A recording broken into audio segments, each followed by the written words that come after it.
and broadcaster with over 4 decades of experience in Nigeria's media landscape. Please, a round of applause for her. She makes her way to the stage. And we're also going to be having Victoria Ajayi. She's the GMD and CEO of TVC Communications. Engineer Shola Taylor.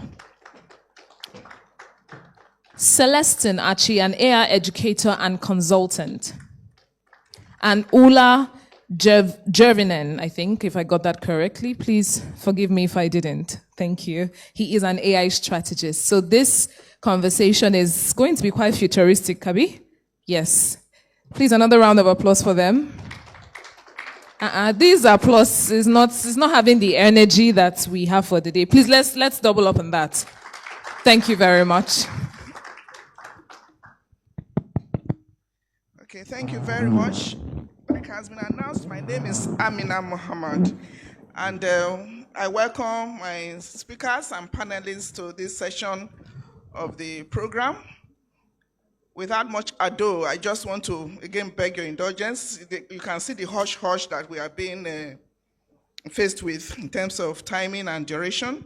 So it would be nice for us to just summarize some of the things we have to say.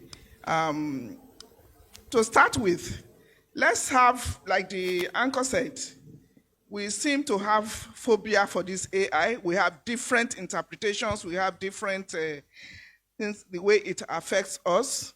So I think for overview, let's even use 30 seconds to give our perspective as to what we really understand by AI. Well, artificial intelligence, shortened to AI. Before you start, just further introduce yourself again, briefly, and your designation, and let's have that perspective before we continue. Good afternoon, everyone.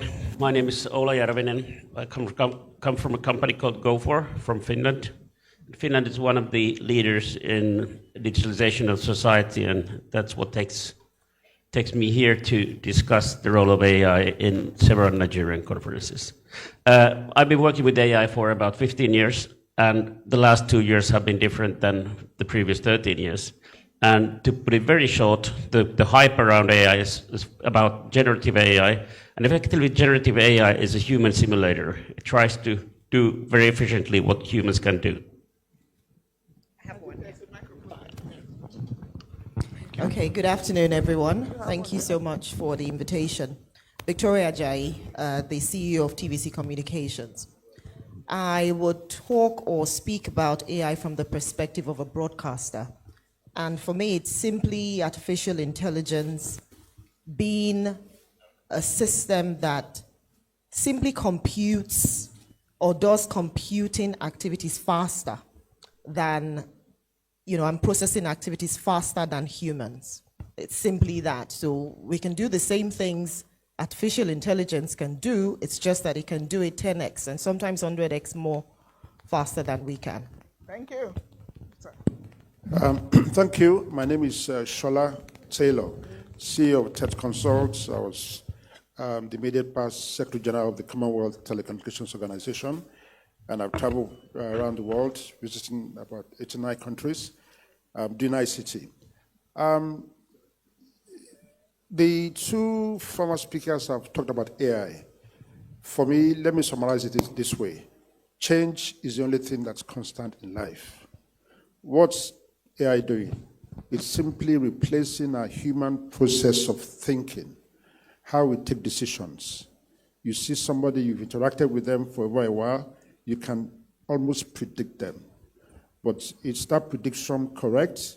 Is it subjective? So what we are doing basically is that we are just trying to simulate human processing, the way we think, and then put into an algorithm. So the big challenge is that are the algorithms correct? Are they biased? Are they reliable? And so on. That's what we're discussing. All right, sir, finally. Hello? Okay, my name is Archie Celestine. I'm an AI educator, AI innovator, and I'm also an AI enthusiast. And one thing I've found out about AI is I wrote a book called AI-Powered PR. And the reason for writing that book was because we were engaged by USAGM to train the media across Africa. And we found out something. In every city we go, by the time we move from Kumasi to Accra, AI evolves. Concepts evolves. Today we are talking about agent protocol. Today we are talking about MCP, model context protocol. It keeps evolving. And we said to ourselves, what is then the foundation? It says, if the foundation be destroyed, what can the righteous do? Okay. So AI keeps evolving. But two things that we need to note about AI is ravenous of data and is also ravenous of algorithm. Okay, we'll be dwelling much on that later on, but let me go to specifics, and I'm going to start with you. You're smiling at me now. You sit at top. A station that has adopted the AI. We see your jingle all the time with your newscasters. So, tell us the single biggest operational risk and the biggest competitive advantage that AI presents broadcasting network like TVC. Okay, I'll start with the competitive, yes, the positive one. For us, when we decided to do this, it wasn't just for the sake of doing it. First, we embarked on it to explore how we could use it in the industry. There's so much talking in the broadcast industry without doing. And we thought, how best could we use it in such a way that it is going to be used for public good? Because AI, to be honest, I said it yesterday during a panel, technology in general can be wielded for bad or good. It really depends in the hands of the person, yes, that's using it. And so our focus was, how do we use it for public good? And what exactly are we trying to achieve? And so when we sat down and we deliberated and we looked at it and we thought, reach, we wanted something that was for us in Nigeria, something that was for Africa. Artificial intelligence has to be used in our own context, not just importing it from wherever it's come from and then we just copy and run with it. And so we decided, you know what? A lot of people want news, and we've always generated news in English. And yes, NTA exists in the regional areas, but some people want to consume news from TVC because they're so used to it. We've been doing news for nearly 18 years going on now. And so we decided we will do this for the purpose of inclusion. Let's reach more people. Let's get our bulletins out to more people. And that's why we embarked on the 5 languages, Pidgin, Yoruba, Hausa, Igbo, and even in English. And so, it presented itself, the opportunity presented itself, and it was fast. The makeup, the women do not have to do their makeup before before the bulletins are read. Saves time, right? Exactly. So there's speed. There's the fact that we are including other people in the same bulletins that they weren't included in before. So those are some of the reasons that we embarked on it. Now, when you say risk, I believe the biggest risk there would be, there are various risks, but maybe I can just touch on 2 very quickly. One is deep fakes. Because what we chose to do is closer to and brings on the risk of deep fakes, which already exists. Whether or not we did AI anchoring, there's a proliferation of deep fakes. And if I could quickly explain, this is simply them taking you and replicating you and creating a different version of you, but perhaps that different version of you is giving wrong information, not the right information. And we saw a lot of this even during the US elections. I'm sure some of you would have seen President Trump giving Kamala Harris a kiss or walking along the beach holding her.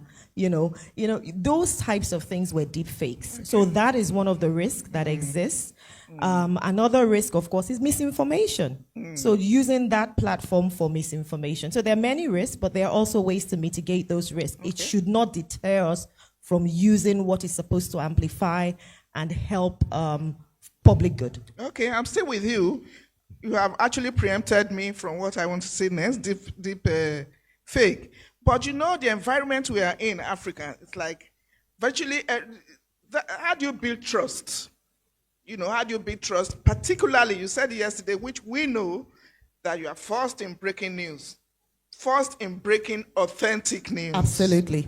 So it's You you know? reward accuracy over speed. Yeah. Now, trust is something I mentioned yesterday that once lost is very hard to gain. People need to understand that when we say we have AI anchors, these are simply AI avatars that read out scripts that have been generated from the newsroom. So the editorial rigor is still there. The editorial prowess of the newsroom is not taken away.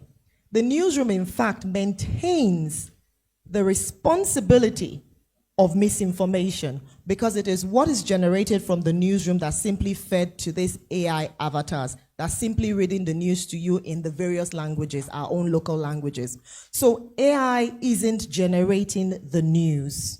It's not sourcing for the news anywhere. The newsroom maintains its editorial responsibility, and that's where ethical AI comes in to play. I'll just make a detour here. Is Nigeria or African communities, countries, are they really matured to be able to assimilate or accept this AI the way it is? Anybody on the... Okay, thank you. Maybe I take You are not African, but yeah, go exactly. ahead. I take a European perspective into Africa.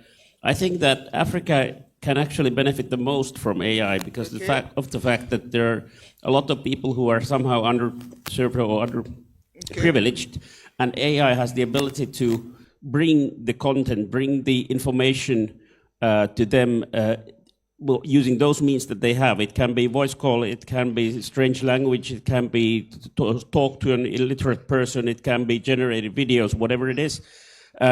So I think Africa has the most to gain. Okay, so you...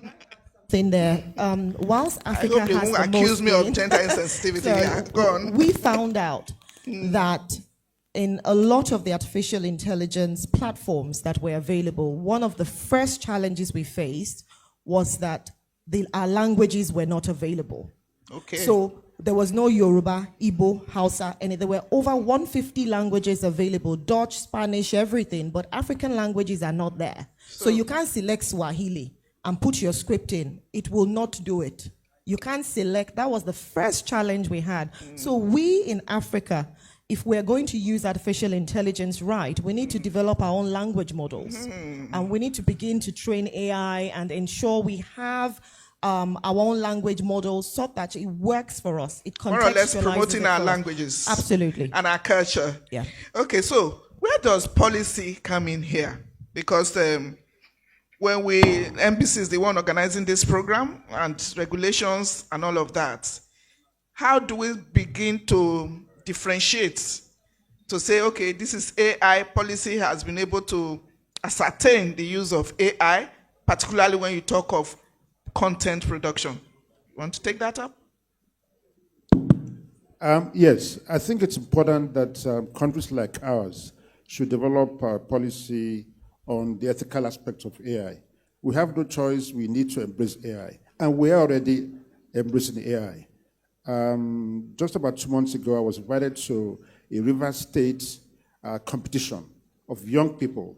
And I was impressed by this 27-year-old who has developed or is developing algorithms in 3 Nigerian languages, promoting AI. Yeah, in AI. And he intends to do it for every single Nigerian language. There should be a policy that should promote such innovation. That's the point. Secondly, there should also be a policy to charge journalists in terms of their responsibility. Madam made a point about not using AI for news. Nothing wrong with that, Madam. What should be done is to place the responsibility of the authenticity of the news on the journalist. BBC, New York Times, they've done these things, they've established their own framework such that you can use AI to generate all kinds of information. At the end of the day, you, the journalist, must be responsible for whatever you take out. So that interaction between the machine and the humans does not really relieve us of our responsibility. Thank you. Thank you so much. Now, sir, I want you to, AI has come those days when we were in school, tertiary institutions, research was the main thing. Are we not being slavish now to this AI thing? Because where do you now start drawing the line between what we should use the human resource on and AI? Why I'm saying this, sometimes when we go for ARCON conferences, they say they don't even want to see AI content in our content. Do you understand? So how do we begin to draw the line to say, okay, we restrict this to human cerebral knowledge, and then AI can complement? Do you get the drift, sir? Yes, I get the drift. And the way I want to answer this is this. So going down the drift, one is this. One thing we should know is that the rise of AI, its adoption is unstoppable. Let's just get that straight. Totally unstoppable. Now, the future of AI itself is not in automation. The future of AI is actually augmentation. And there is no large language model that you see today that doesn't have a research model. But even in using those research models, there is still some creativity input that goes into it. Sure. Let me quickly give you an example. Recently, we concluded an AI training for kids and teens. Okay? And there's this debate. Why won't they learn coding? I mean, coding is meant to be cerebral and all that. But in using, there's something we call vibe coding.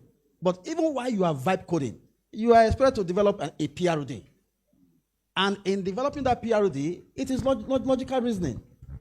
And the way you are able to explain exactly what you want the AI to do for you is part of creativity input. Okay. Let me ask a follow-up question. Do you think it enhances or reduces our creativity and innovative sense? I can say this authoritatively. Yes. It actually amplifies our creativity. Okay. That is what it does, if used rightly. That's it. And that's why I said... Are we not being slavish to it? Not really. It's gradually getting there. Not really. It depends on the way AI is used. I will close with this. Okay? Now, the question is not... We are at a critical crossroad.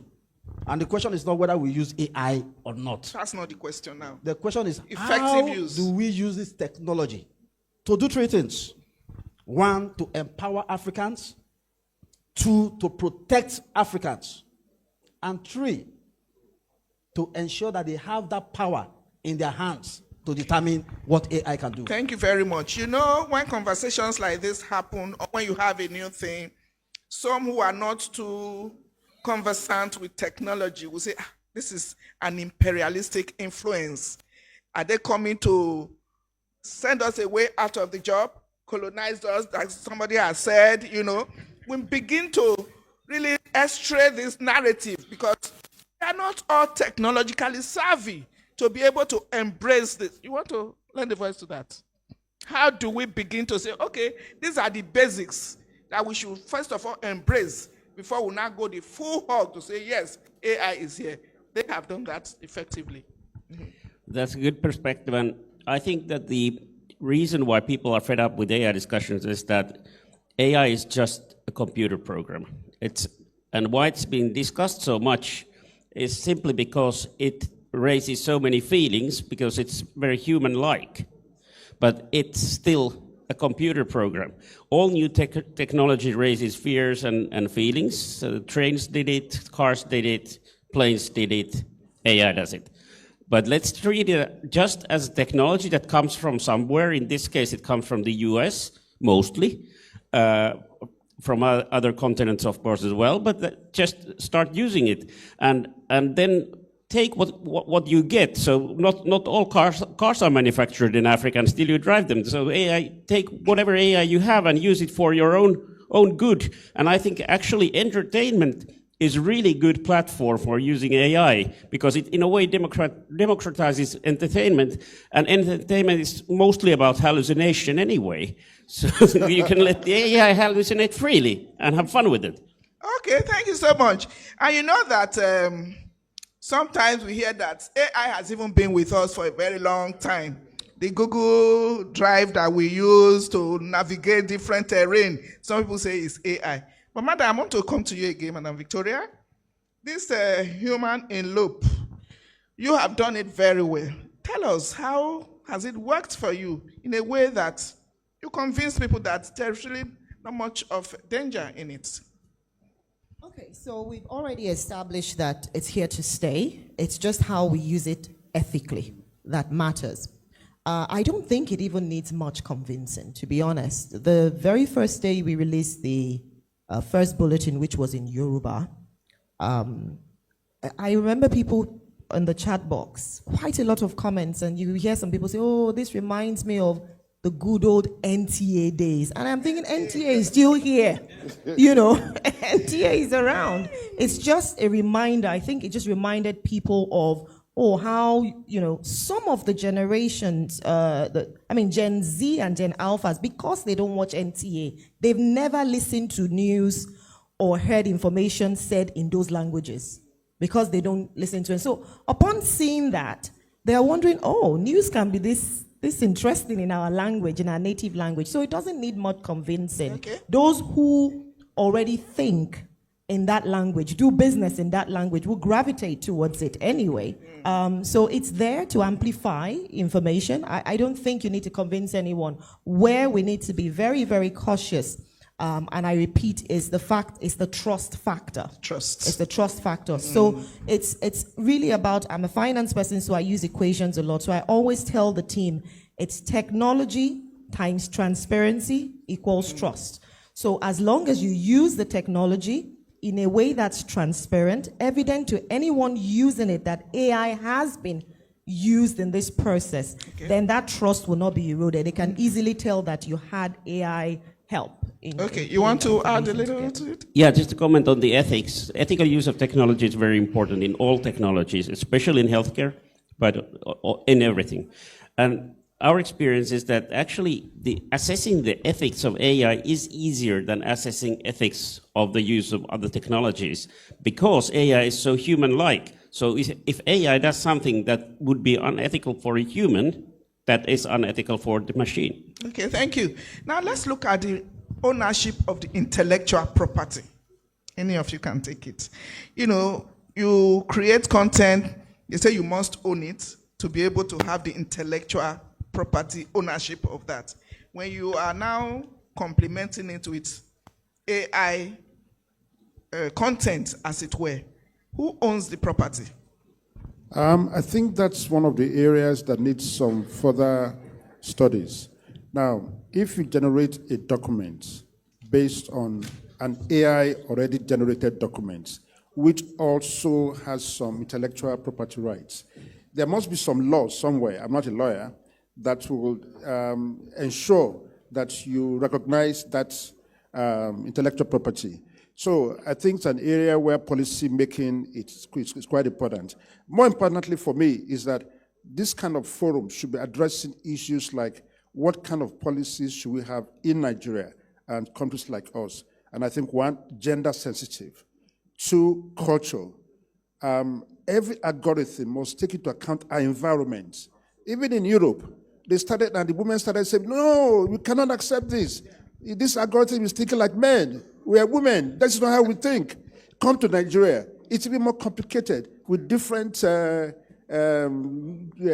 cultures and so on. The other day I went to Akwa Ibom and I was told there were 28 types of soup. I never knew that before. So we need to understand our environment.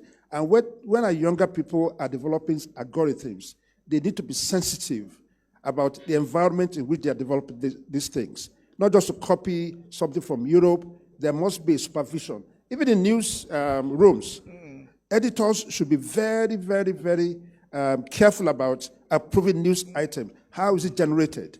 Is there some level of supervision? Yes, sir. Yes, that's quite important. Yes, you took it off me, you know. The concern really, I said it earlier. People trust, this is new. How do we, because we are very, very homogeneous and we love our culture, how do we begin to adapt it? How do we begin to ensure that our culture will not be eroded with the introduction of AI? She mentioned it earlier. Maybe Brother, you want to give more insight Okay. into this? So To I build think- that, to further build the trust. So I think that is one of the things I think this workshop should that should be one of the outcome of this workshop, and I'll be proposing that the DG should set up what I call an African Broadcasters AI Charter, and I'll tell you why. We all know the story that happens with BATS and Anthropic. Okay, where Anthropic was sued for billions of dollars because their content was copyrighted and all that. Now, how about the 5 decades of content, African content, that has been used as data to train all these large language models? Today, thankfully, to the federal government, we have an atlas, our own locally developed large language model. Good enough. And it's stopped at Pidgin, Yoruba, Hausa, and Igbo. But of course, we know how many languages we have in Nigeria. Okay? So where I'm driving to in terms of my recommendation for the AI Charter is this. How do we, as regulators, protect African content creators? Those that have used our 5 decades of content, how will they compensate us?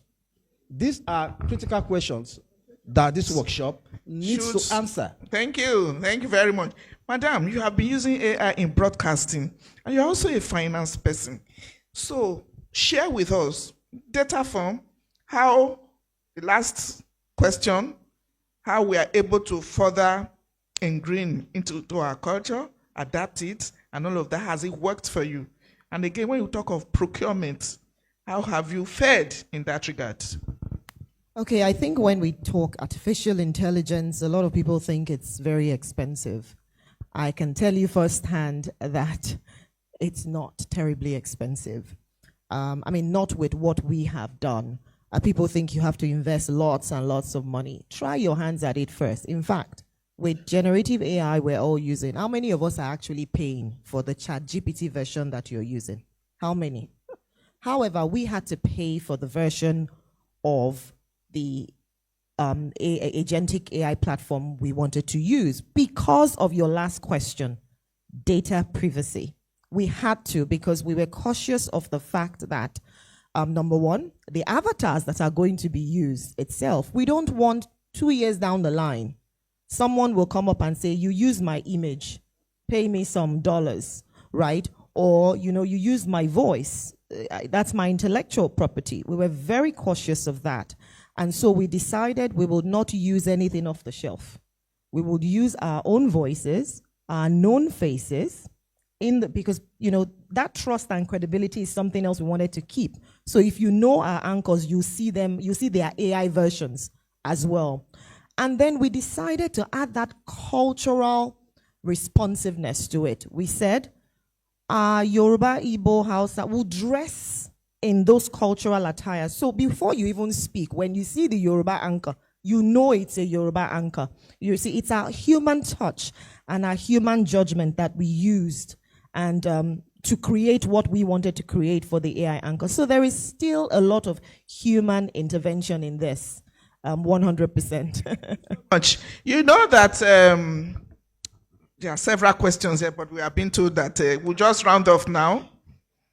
Lately, before the legislation or the regulation of punitive measures, we see a lot of cloning, AI cloning on socials. In fact, I'm sure the president is even worse hit. How do we draw the line in terms of regulation, in terms of sanitizing, in terms of, you will say that some of these things are online, we don't have control over them, but it resonates. How do we begin to sanitize the use of AI? You want to try? That's I don't have the answer. Okay, so let's go. But I have a thought. I think this is actually the key question: that how do we as human beings, as the global population, understand what AI is doing in our social media? Because otherwise we will lose democracy, and that's for me the biggest threat that simply people's thoughts are being either by accident or purposefully somehow moderated into a direction that is not democratic anymore. Okay, so that is where the issue of the trust thing comes in now. If we are going to be seeing a lot of negative aspect of it, that means that people will not really align with it. What's your perspective on this? Like we said earlier, for every technology, there are positive and negative aspects. I do not think the negative aspects outweigh the positives of it. I think there is a balance to it. What we should look at is how do we mitigate it, because it's here to stay anyway. Deep fakes is what you were talking about. It will continue to happen, whether we like it or not. Someone will sit behind their desk in Finland, wherever it is, at the ends of the earth, and will create a digital twin of you selling herbal medicines. Right? It will create a digital version of you selling cryptocurrencies and defrauding people. That is going to happen. So it's how we are going to ensure, one, policies and legislation. The NBC code was designed for traditional broadcasting. Yeah. We need something that's designed for algorithms and designed for things like this. Okay. And so, like he has already said, Celestine said, an engagement with some of us who have gotten our hands into it, and we've tested, we've seen that there's a proliferation of these things. I mentioned yesterday, and I'll mention it again. There are deep fake tools available. There is a pandemic of a deep fake. If we're not careful, everyone will be affected, here. So we need to equip ourselves. The NBC needs to equip itself. NTA needs to equip. It's all broadcasters need to equip themselves such that when content is spread and information or news breaks and you are not sure, you need to be able to use these deepfake tools to analyze, and it will quickly tell you. I've used a couple. It will analyze it very quickly and tell you this video is fake. It was done on so and so date. So there are tools that you can use sometimes to combat this misinformation. You seem quite proficient in it. So are you giving us a charge or pledge here? Oh yeah, absolutely. That you'll be available to mentor and build capacity in this area. MBCTG, I hope you have heard that. She's ready to mentor and build capacity for us so that we can sanitize the usage. Now, finally, sir, yes, I know. If you could only have one item on your AI governance checklist, what would it be and why? I think let's have a positive aspect. Let's look at AI from a positive perspective. Let's ensure that the regulator and policymaker are stressing the positive aspects. Okay. All the things you mentioned about sanitizing, don't worry too much about it. People will abuse you. You cannot avoid that. What's important is to implement the laws. Today, if you send a WhatsApp out, if that WhatsApp generates problem, you are responsible. Yes. So let's not deceive ourselves. There are enough rules around. Let's generate all the policies that will encourage us to have more AIs, so that I can be in my room and know when this conference is going to start without calling anybody, come and make my contribution, leave. So, Mr. DG, please, you still have some work to do. Everything is... what you said is quite interesting, but I don't think NBC alone should do it. It should be a more collaborative thing. A conversation for all. Charter involves other people, not just NBC. Same question, sir. Your final thoughts. So for me, I will speak from the angle of what I call the black box AI. And I think that is the greatest challenge for the media ecosystem, the black box AI. Every AI being used today, especially the most powerful ones, operate in what I call the black box. You don't know the algorithms. You don't know how they arrive at their decisions. And for media, like the MD said, trust is a currency. Okay, so when you have an AI that you don't know the algorithm, you don't know how it works, then where is the trust? So for me, the NBC should focus on what I tend to call explainable AI. Okay, and good. To round up, and I think this is very, very critical for every broadcaster. Okay, they should demand, there should be a call for explainable AI for any AI vendor developing AI systems. Today, every AI system is using our data, our algorithm in the black box. And as long as we cannot account for it, then it will continue to be a big headache for the media ecosystem. Thank you very much. I'm sure that's what informed in the area of procurement when I asked her. Any final words in 30 seconds? Okay, for me, I would say we need to ensure for whatever AI we're deploying, ethical responsibility is critical. And we must ensure that whatever data it's being put through AI, we have to check, is it truthful? Is it transparent? And also, is it inclusive? For me, those three key anchors are important. And I'm sure, we'll deploy AI in safe ways. And the broadcast industry will be better for it. Thank you very much. They have heard you. Final words, 30 seconds. Yeah, we have been told that time is up. Have any other thing to say, Councillor? Well, I would like to comment about the positive use of AI, because everything has negative sides. But if you use things just openly and focus on the positive and let people communicate freely about the positives and negatives, good things will come out of it. Thank you very much. DJ, are we done, or you want to give room for questions and answers? Anybody? No, there's no time. Okay. DJ, you want to lend a voice to this? No, it's your baby now. You just... Thank you very much. A round of applause for the panelists. Please let's give them a wonderful round of applause. Pictures.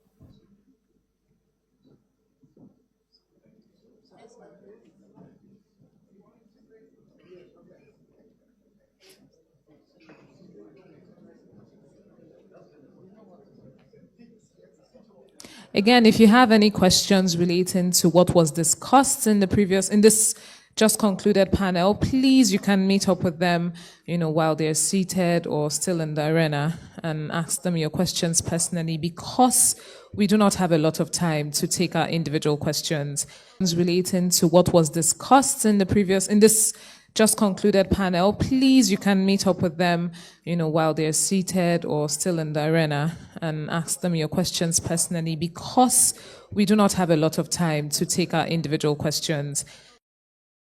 I go straight to the next presentation.